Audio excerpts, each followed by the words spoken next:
What gross thing do most people do but won't admit? Story 1. I don't understand how people don't pick their noses. Like they're dry and spiky and no amount of blowing into a kerchief will dislodge them. Reply 1. I'm a picker, but a private picker. It's one of those things that we're pretty sure everyone is also doing, but I don't want to watch or be watched. Related, those neti pot things are really handy in the dead of winter when the humidity inside gets so low. Takes 1 or 2 tries to get the hang of it, but then gets surprisingly easy and satisfying. Distilled water warmed up to just around body temp feels really good. Reply 2. Yep. I think people that don't pick their noses are just lying at this point. I'm 45. If I'm stuffed up, I'll dig in. What's better is the good old-fashioned snot rocket. Plug one side and blow hard out of your nose. So much gross come out, but you'll breathe better for hours. Sorry. Too old to be embarrassed anymore. Reply 3. I've always been a picker, but ever since I got my nostrils pierced, it's actually gotten worse. Now I use tweezers, which means precision. I can easily grab any booger from anywhere in my nose. So now when I feel anything in there at all, I am compelled to get it out. It's bad because now it's winter and my nose is dry and sometimes I scrape around too much, and then logically I know that what I'm feeling is actually inflamed sinuses and not boogers, but does my heart know that? No. Reply 4. When I was a kid, I was taught that it's acceptable to put your finger in your nose to clean it so long as you had a tissue over it. And that's what I follow as an adult now. Whenever I blow my nose, I'll use the tissue either bunched up or to cover my finger so I can get any built-up mucus out of my nose. And I don't really see anything wrong with that. My nose is cleared. I'm not being wasteful of tissues. I'm not just going in with my bare hands. And either way, I wash and sanitize my hands whenever I blow my nose anyways. I don't see why more people don't use facial tissues as the sanitary tools they're designed to be and get the most use out of them. Story 2. I will 100% admit to it. I don't do it in front of people because I know it's gross to look at. But when I'm alone, I'll go elbow deep and love every second. Reply 1.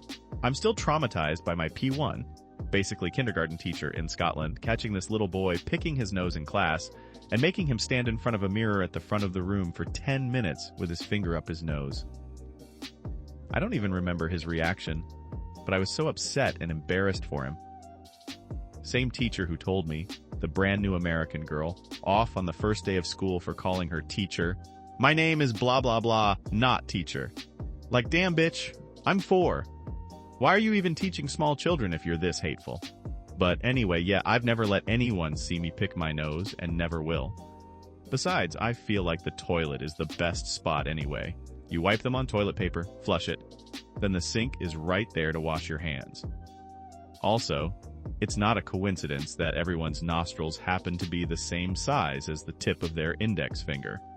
Story 3. I would venture to say most people don't wash their sheets as often as they claim to. Reply 1. Love the discussions on Reddit about bed making, with kids presumably angry about being asked to make their bed, arguing that there is no point in making their bed. I can absolutely see someone on one hand arguing that making beds has no benefit while simultaneously not washing their sweaty, manly stained sheets for months. Reply 2. I'm very guilty of this. I have to pay to wash my clothes, of course I'm going to skimp. If it doesn't have an odor or visible stains or mess, I leave them on for 3 months. I know it's awful, but doing laundry on something so frequently that doesn't need it doesn't make sense when you pay $3 every time. That's maybe half an egg worth of money. Reply 3. Yep, every 3 months too. I live in a dorm, so not only I pay like a third of the hourly minimum wage in my country to do the laundry, there are also just 2 washing machines in the whole dorm. So I need to have like a whole day off to be able to get in the line in the right time. If I had my own washing machine, I think I would go twice a month. Story 4. The number of times I've seen people not washing their hands in the restrooms at work. From blue collar to upper management, it's one big reason I hate shaking hands. Reply 1. Here's a gross story for you related to this.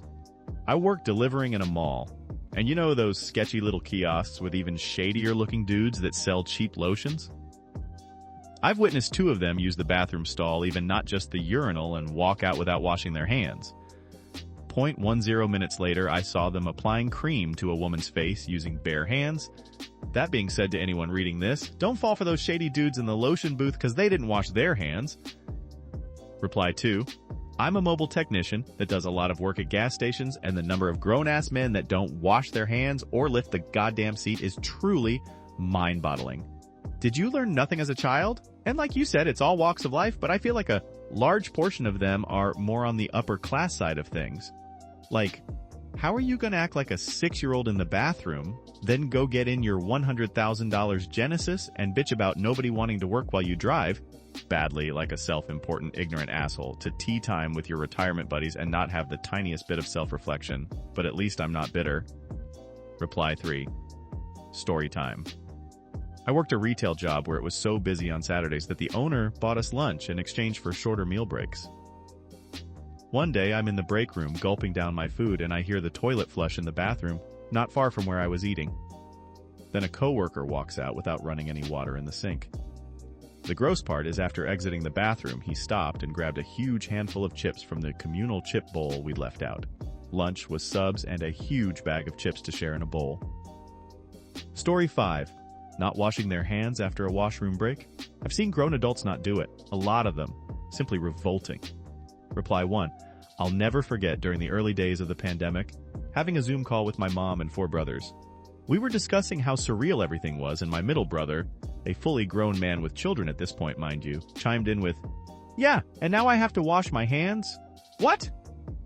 Needless to say, he doesn't get to touch anything at family gatherings anymore. Reply 2.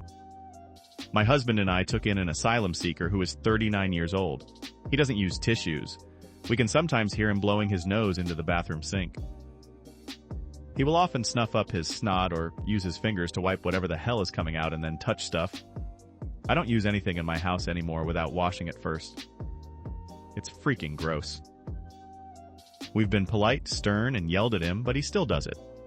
Reply 3. Ugh. At my job occasionally, the substitute custodian refills the soap with hand sanitizer.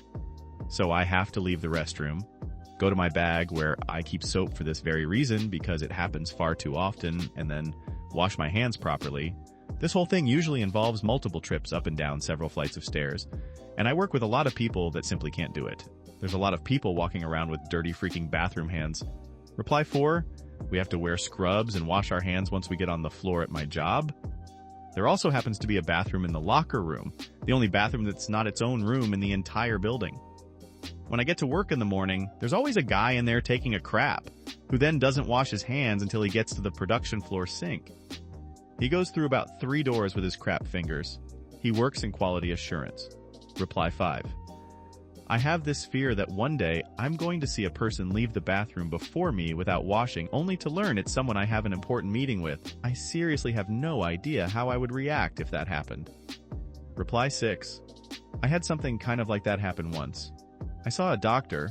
I assumed he had on a white coat and we were in a medical building, picking his nose like crazy while he was walking down the hall. I mean, like digging in China. It grossed me out, but I was focused on finding an office. I found the office where I had an appointment, and I sat in the waiting room. I was called back. You guessed it. He was the doctor that walked into the exam room. Reply 7. I took my kid to an appointment this week. Before we went into the appointment, I asked him to go to the public bathroom. There's another guy in there using the urinal. After my kid finishes and he's washing his hands, the other guy follows us out without washing his hands. My son starts accosting him for being yucky. He loudly yells, he peed on his hands and didn't wash afterwards. As the guy is walking back to his office, loud enough that his coworkers hear and look up at the culprit. Maybe it's bad that my kid said that, but people need to get called out on that crap. Story 6. Give the bread knife a token wipe with the tea towel and put it back in the drawer after using. Reply 1. We do this thing in New Orleans where you leave the knife in the king cake box so everyone can cut a slice whenever they want. It's kind of unsanitary and has led to many family squabbles over knife in or knife out status. But it is definitely a thing here. That knife stays in the box until the king cake is gone. It's literally covered in days-old icing and crumbs, but it stays and is used on the new slices. Story 7. Diarrhea is way more common than people admit. Reply 1. My family loves to announce their poops. Reply 2. My husband's family has a tradition of talking about their latest bowel movements at dinner. In the 17 years I've been part of this family, there has not been a single meal where poop has not been brought up. It doesn't even matter where the meal is. Poop is an important topic and must be addressed as a family every single day. We've talked about poop at everyone's homes, at restaurants, birthday parties. Nowhere is safe. I kept quiet for so long because I really wanted to see if they'd ever not bring it up without the influence of knowing that I was actively tracking this. I did tell my husband last year, and he didn't believe me at first. He's got his own findings now. Bowel movements are only talked about at dinner. He will spend a solid 12 hours with his brothers. They will all have had poop breaks during that time, but no one talks about it until they're at the table with a plate of food in front of them. Story 8. There are two types of people in the world: those who pee in the shower and liars. Reply 1. Am I one of the only ones who doesn't? I find it disgusting for some reason, and I don't even know why. I think it's because it's not technically somewhere where you're meant to pee, even if there is water and pipes to clean it up. Reply 2.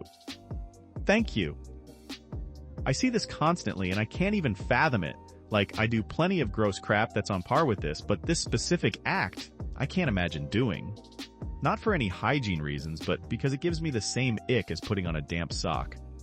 Maybe because I used to wet the bed as a kid, so the thought of peeing anywhere but in the toilet is like, wrong feeling. Reply 3. I couldn't pee in the shower because the water on me kept me from relaxing enough to pee. It felt really weird. I can now, and for real, I'll pee in the shower from the outside if I'm about to take a shower because my clothes are on the toilet seat and I don't want to move them to pee. The toilet drain and tub drain are the same except for about 6 feet of it. Reply 4. I was hanging out with friends and among them was a married couple and this subject came up. My buddy says to his wife, "See, I told you everyone does it," to which she says, "They mean while showering, you sick man." Yay, apparently he walks into the bathroom, ignores the perfectly good toilet, and just lets it rip into the shower and lets it mellow in there. Story 9. Being impressed by how foul your fart smells. Reply 1. This made me laugh so hard. My daughter was on the school bus in middle school and let out what she refers to as the fart of a lifetime. The whole bus was in agony and she didn't own up to it, but she was so proud. I can only imagine the evil grin on her face. She kept trying to recreate it, but it never happened. Reply 2 reminds me of one of my shameful but proud moments. I went out drinking on a work night and ended up getting absolutely trashed as I wasn't driving. After the bar, we ended up going to Jack in the Box where I ordered the Bacon Ultimate Cheeseburger that I put hot sauce on, with a side of curly fries dipped into their buttermilk sauce. Unfortunately, it was a work night, and I rolled out of bed at the last possible minute to be at work on time, but because I was in a rush, I didn't have time to drop my morning glory on my home throne. On my way to work, I picked up some heavily caffeinated Starbucks. This horrendous cocktail of alcohol, greasy foods, hot sauce, dairy, and caffeine gestated in my bowels and demanded to be released as I pulled into work. Now, at the time, I worked at a factory that had 3 shifts. The night shift would shuffle out of the same narrow corridor that the day shift came in on. In this corridor were the bathrooms. There were multiple stalls in each, and I was lucky to find an open one as the abomination demanded out of my body. As I sat there and unleashed my sins, I could hear everyone else in the bathroom slowly become aware of what was happening. Fortunately, shift change time was the busiest time for the bathrooms, so no single stall could be identified as the source of Nurgle's rot. I came out of the stall trying not to laugh at the crime against humanity I had unleashed as everyone else started cursing and quickly making their exit. As I finished washing my hands and exited, I noticed people making a wide berth around the bathroom door as more comments filled the air about what the hell just happened and who was responsible for terrorizing the shared bathroom. Reply 3. When I was married, I was in the car during summer where you could have the windows rolled down without the air conditioning on. Was in the back seat with my now ex, and the driver was her mom. I let a fart go, and I knew it would be silent, but then I felt the warmth, and I was thinking, oh God, no. Dude, the smell would have killed the planet. My wife looks at me and asks if I farted, and I was too embarrassed and said no. Her mom said, "Nah, that's probably just raw sewage we drove by." You damn right it was raw sewage from my ass. Story 10. Dip their scrotum in clam chowder, sprinkle it with fish flakes, and dangle it in an aquarium. Reply 1. I didn't know this was something to admit to. I feed my fish this way all the time. When I have company, they don't seem to mind. Sometimes I let others try and feed them. They really get a kick out of the excitement the fish work themselves into. Women tend to have a harder time, but they can get much more out of it since there is more clam in the chowder. Story 11. Not brushing their teeth as often. Reply 1. Yeah, honestly, I struggle with mental health issues, and brushing my teeth can be hard. I've been doing a much better job, but when I was a teen, and when my depression was really bad, it was hard to take care of myself a lot of the time. Reply 2. I'm essentially homeless right now. I can't remember the last time I brushed my teeth with actual toothpaste. It's a luxury we can't afford, and I hate it. I know I have so many cavities, but I know a good dentist will be sympathetic. Reply 3. Last year, I made a resolution to brush my teeth and floss before sleeping. It was hard at first, but I figured it out. I do not, for any reason, change out of my street clothes until I've brushed my teeth. Once I've got on my PJs, I'm hitting the bed, but if I refuse to change before brushing, I have to do it before bed. Furthermore, I put on a YouTube video for flossing. I really do a thorough job, and I've come to enjoy my flossing time just listening to podcasts and cleaning teeth. If you want to get better at this habit, hope this helps. Reply 3. Wait, do you put on a YouTube video for flossing as in a video about flossing? If so, I am interested, lol. I started following some dentist influencers on Instagram and made a resolution to start flossing daily a few years ago. Started tracking with a fun spreadsheet habit tracker, and now I'm about a year and a half without missing a single day. Upgraded to fancy floss too. Just gotta find ways to make things enjoyable or rewarding. Reply 4. I'm dreading the damage my pregnancy and postpartum did to my teeth. During pregnancy, I stopped brushing my teeth because I would violently vomit. I tried everything. Kids' toothpaste and toothbrush, mouthwash, different times. Some days even thinking about it made me vomit. Now during postpartum, I don't have time or energy, or I just forget. Reply 5. I know postpartum is such a hard time, but please make an appointment for a cleaning. A good dentist won't judge any issues, and odds are you'll have to go back for a deep cleaning, but even paying for 10 babysitters for a few hours for a dentist is so much cheaper than paying thousands to undo years of damage. Within the past 6 months, we've paid roughly $35K for my husband to get full upper implants. He was out of work for 3 months due to malnourishment and fully out of commission for the first month-ish of that time. And we haven't even addressed the bottoms. Your dental health is so important for your regular health, and you have a little one you gotta be around for a long time. Story 12. Scratch and sniff the old kitty. In private, of course. Reply 1. I totally believe the hypothesis that humans do scratch and sniff because it's an evolutionary impulse to check for infections or dirtiness. Otherwise, why do we all have this innate urge? It makes sense. Story 13. Deep within the sacred cavern of my right nostril, there exists a singular mythical hair, a rogue strand that defies the natural order. While its brethren remain humble and short, this audacious bastard grows unchecked, reaching absurd lengths of 10, 15 times that of its peers, as if it alone were chosen by the gods of nasal chaos. Its root is embedded so deep within my nose canal that I suspect it extends into another dimension. And when the time comes to yank this resilient monstrosity from its lair, the euphoric satisfaction is nothing short of spiritual, like uprooting a cursed Excalibur from my own flesh. Reply 1. I too have a brain tickler. It can get more than just a couple of inches long, but seems to be made out of 14 gauge wire or something, so thick and sharp you could sew with it. I remember the first time I pulled it out, I'm sure I could feel it in my brain. Story 14. If you think about it too much, making out and stuff, it's actually kind of gross. But when you really like someone or love someone, it gets extremely canceled out and even adds to the intimacy. And it's great. But ultimately, it's kind of gross, lol. Animalistic fluid exchanges through the holes in our bodies. Haha, sorry. There's 8 billion of us, so it's working just fine. Reply 1. I've always had trouble sharing a glass or bottle with someone else. I recently caught myself hesitating to let my partner try something I was drinking when I remembered that we'd done it. We'd kissed, etc. Somehow the latter felt less gross than sharing a glass, but I quickly got over it and gave them my glass. Story 15. Crapping your pants as an adult, whether it was a fart or cough that you shouldn't have trusted or full-blown food poisoning, it's not a matter of if, but when you will crap your pants as an adult. Reply 1. I've heard lately a lot of dudes talking about crapping their pants, and they seem to think it's normal. I'm not saying people go their entire adult life without ever sharding, but I suspect some of these guys either have a medical issue going on or are just plain nasty or too lazy to handle their bowels responsibly. I've sharded exactly twice. Once when extremely sick, and once when on a medication that caused anal leakage. Never full-on crapped my pants, despite having a very irritable stomach.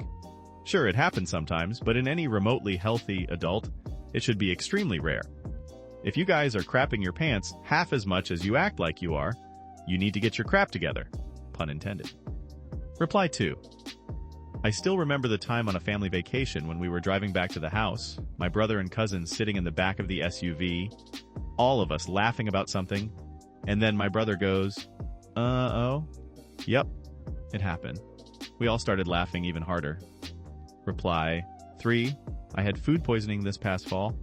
I was exploding from both ends, sometimes both at once. The amount of times that I had to sprint from my white couch to the bathroom probably added up to the distance of a marathon. Just sitting there, and all of a sudden, this is going to happen now, whether you like it or not. I was also in the middle of the third round of COVID when this happened. It was miserable. Reply 4. That feeling when you're standing at your door, struggling to unlock it, but the key just keeps slipping and the pressure back there is starting to focus. It's narrowing and sharpening and intensifying. And then, just as the door opens, you're dropping literally everything on the floor, reaching for your pants button, running for the bathroom, moaning at the dog, get out of the way, and you're almost there, so close, almost there. And you feel it, just a little slip, and you know it's too late. Reply 5. I have irritable syndrome, and I don't know all of my triggers. So far, it's chocolate, avocados, and whatever they put in IHOP pancakes. But I got explosive diarrhea and crap my pants after eating those items. It smells like something died, too. When I go out to eat, I wear an adult diaper and bring flushable cooling wipes and an extra diaper. It's awful. I had horrible diarrhea when I had rotavirus last year, too. Adult diapers are a freaking lifesaver. Story 16. Wipe our butts, then buckle our belts, then rarely, if ever, clean our belts. Yes, we wash our hands afterward, but how often do people wash their hands after taking off their belts at the end of the day? I do, but I don't think many others do. Reply 1. Cell phones, too. Can you imagine the amount of nasty particles chilling on the surfaces of our phones? I remember shadowing in a hospital one summer for a high school program. Years ago, I got accepted in, and in our orientation, the lady conducting it told us to not touch our phones as much as possible during our rotations because they harbor so much bacteria on them. I wiped my cell phone down so much during those 2 weeks out of a new paranoia created in me. Thanks for watching until the end. If you have a similar story to these that you want to share with us, please leave it in the comments below. If you enjoyed this video, please leave us a like and subscribe. For more videos like this one right now, please stop by our channel. Thanks again, and see you next time.